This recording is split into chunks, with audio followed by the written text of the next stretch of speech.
Now, to the question I asked at the start of the show about travel wars and the economic implications.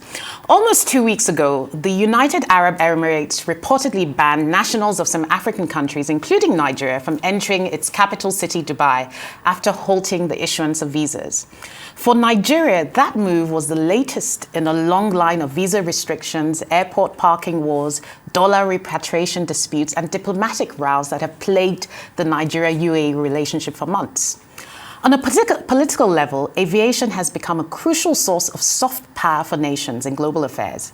Airspace bans, for instance, are now a major negotiating tool in geopolitics.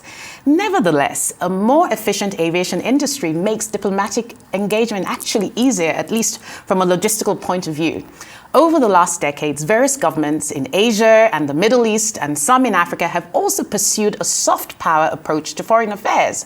Their national carriers have become a pillar of their country's strategy to improve relations and build new ties across the world. When two elephants fight, the grass suffers is an African proverb that aptly captures the economic and trade impact of the latest tensions between the UAE and Nigeria.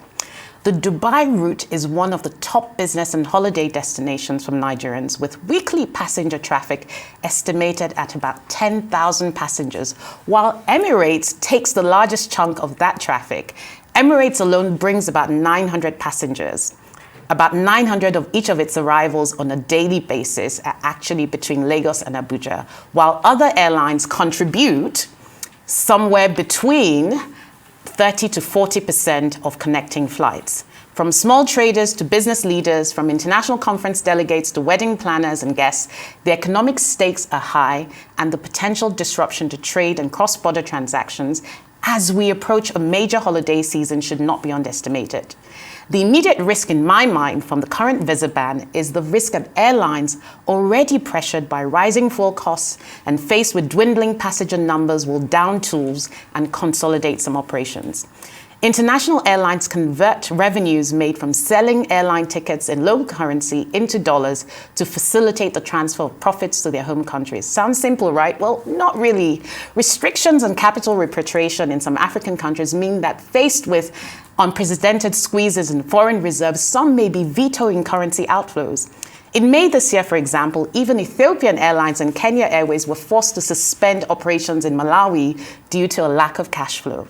According to the International Airport Transport Association, IATA, nearly $1 billion of airline revenue is stranded in 20 countries around the world. On the face of it, the solution is simple: allow airlines to repatriate their funds. But we know that unprecedented macroeconomic headwinds in affected countries probably mean that standard regulatory protocols are being upended. It may even be necessary for some level of diplomatic mediation led by stakeholders like IATA to negotiate a compromise path between airlines and host states.